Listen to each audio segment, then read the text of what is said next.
یہ موسم یہ مست نظارے پیار کرو تو ان سے کرو. جس دور میں آج کا بنگلہ دیش مشرقی پاکستان ہوا کرتا تھا، اس دور میں ڈھاکہ کی فلم انڈسٹری بھی پاکستانی فلم انڈسٹری کا حصہ ہوا کرتی تھی، اور وہاں پر بننے والی بنگالی فلموں کو پاکستانی فلمیں ہی کہا جاتا تھا. پاکستان کی فلم انڈسٹری کو اس دور میں بنگال سے بہت سے نگینے میسر آئے، جن میں زیادہ تر مشرقی پاکستان کی علیحدگی کے بعد فراموش ہو گئے. لیکن کچھ بڑے نام بنگالی کے ساتھ اردو فلموں میں بھی نمایاں مقام حاصل کر چکے تھے، اور وہ اردو فلموں کو چھوڑ کر نہ جا سکے، سو پاکستان میں ہی بس گئے اور اردو فلموں میں کام کرتے رہے. ہیروئنز میں شبنم اور ہیروز میں سے رحمان اس کی سب سے بڑی مثال ہیں. پاکستان کی فلم انڈسٹری میں بنگال سے تعلق رکھنے والے سب سے کامیاب اداکار رحمان تھی. اس اداکار نے زبان اور کلچر کے فرق اور پھر اپنی جسمانی معذوری کو اپنی کامیابی کی راہ میں رکاوٹ نہیں بننے دیا اور تن دہی سے کام کرتے رہے. لیکن پھر رحمان اپنے وطن بنگلہ دیش واپس لوٹ گئے اور وہیں ایک طویل علالت میں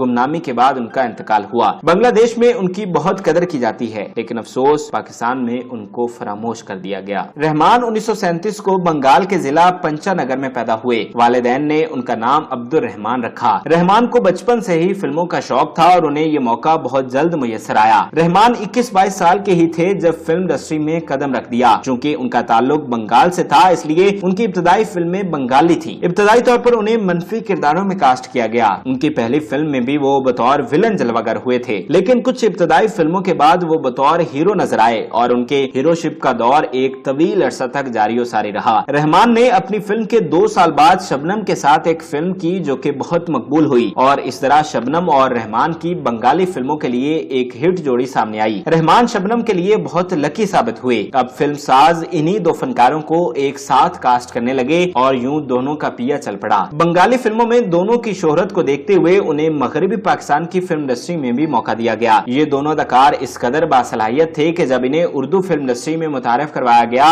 تو وہاں بھی ان کا چرچا ہو گیا. رحمان ایک اداکار کے ساتھ ساتھ بہترین فلم ساز بھی بنے، جبکہ شبنم اردو فلموں کی سب سے بڑی اداکارہ بن کر سامنے آئی اور آج تک ان سے یہ اعزاز کوئی نہیں چھین سکا. رحمان کی پہلی اردو فلم 1962 کی فلم چندہ تھی. یہ مشرقی پاکستان میں بننے والی ایک سپر ہٹ اردو فلم تھی. اس فلم نے گولڈن جبلی پوری کی. فلم چندہ میں رحمان کے ساتھ شبنم اور سلطانہ زمان جلوگر ہوئی. اس فلم کی موسیقی لیجنڈری موسیقار اور شبنم کے شوہر روبن گھوش نے مرتب کی تھی، اور یہ فلم ان کی بھی پہلی اردو فلم تھی. یہاں تک کہ اس فلم کے ہدایتکار احتشام بھی اس سے قبل بنگالی فلمیں ہی بناتے تھے. اس کے باوجود یہ فلم انتہائی کامیاب رہی اور رحمان اور شبنم کا نام پورے ملک میں معروف ہو گیا. چندہ کے بعد رحمان کی دوسری بڑی کامیابی تلاش تھی. 1963 میں ریلیز ہونے والی یہ فلم مشرقی پاکستان میں ہی تیار ہوئی اور اردو اور بنگالی دونوں زبانوں میں ریلیز ہوئی. یہ فلم بھی سلور جبلی کرنے میں کامیاب رہی. رحمان ایسے خوش قسمت اور باصلاحیت اداکار تھے کہ وہ دن دگنی اور رات چگنی ترقی کر رہے تھے. وہ لوکل سے نیشنل فلم انڈسٹری میں مقبول ہو رہے تھے اور ان کے مداحوں کی تعداد بڑھتی جا رہی تھی. لیکن اسی دوران ان کے ساتھ ایک انتہائی المناک واقعہ پیش آیا جس نے ان کی زندگی کو درہم برہم کر دیا. لیکن سلام ہے رحمان کو جنہوں نے ایسے مشکل دور میں بھی مایوسی کو قریب نہیں بھٹکنے دیا. دراصل رحمان کی ایک کار حادثہ میں ٹانگ ضائع ہو گئی. ایک انتہائی خوبرو اور ٹیلنٹڈ اداکار اب معذور ہو گیا تھا، جس سے انہیں زندگی کی سب سے تلخ حقیقت کا سامنا ہوا. وہ لوگ جو پہلے ان کے اداکاری پر واہ واہ کر رہے تھے اور ان کے دیرینہ ساتھی تھے، اب منہ پھیرنے لگے کیونکہ ان کے نزدیک رحمان اب ناکارہ ہو چکا تھا جو ان کے کسی کام کا نہیں تھا. لیکن رحمان کی ہمت دیکھیے، انہوں نے اب اداکار سے بڑھ کر بطور فلم ساز کرنے کا فیصلہ کیا اور اس مشکل دور سے نکلنے کے لیے ایک فلم بنانے کا اعلان کر دیا. رحمان کی اس فلم کے ساتھ انتہائی دلچسپ قصے جڑے ہیں جس سے آپ انڈسٹری کے عظیم فنکاروں کا اندازہ بھی لگا سکتے ہیں. رحمان نے فلم ملن بنانے کا اعلان کیا. انہوں نے تمام فنکاروں سے گزارش کی کہ جذبہ خیر سگالی کے تحت ان کی فلم میں مفت یا کم معاوضہ پر کام کریں. فلم انڈسٹری کے بڑے بڑے چیمپئن پیچھے رہ گئے، مگر آپ کو یہ جان کر حیرانی ہوگی کہ اداکارہ دیبا نے محض ₹1 لے کر بطور مرکزی ہیروئن کام کیا، جبکہ نور جہاں نے بغیر کوئی معاوضہ لیے فلم کے لیے گیت ریکارڈ کروائے. رحمان نے یہ فلم بنانے کے لیے دن رات ایک کر دیا تھا. یہ ان کی زندگی کا پہلا اور آخری موقع تھا. اگر یہاں وہ ناکام ناکام ہو جاتے تو شاید ان کا نام بھی ختم ہو جاتا، لیکن رحمان کی خوش قسمتی کہ ان کی فلم سپر ہٹ ہو گئی۔ رحمان کی فلم ملن نے باکس آفس پر سلور جبلی منائی اور 25 ہفتوں سے زیادہ عرصہ تک لوگوں کو محظوظ کرتی رہی۔ فلم ملن بہترین کہانی کے ساتھ ایک بہترین نغمہ بار فلم تھی۔ اس فلم میں نور جہاں کا گیت تم جو ملے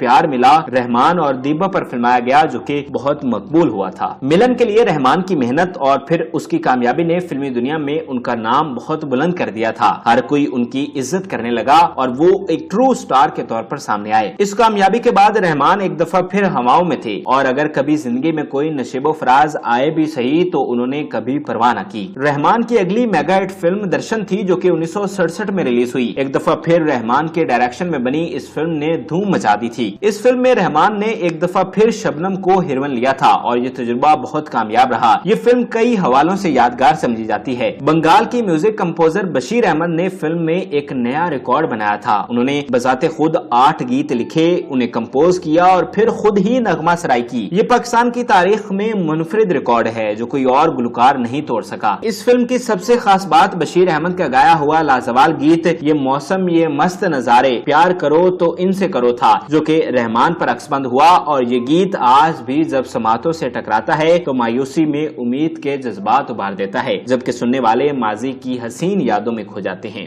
یہ موسم یہ مست نظارے پیار کرو تو ان سے کرو۔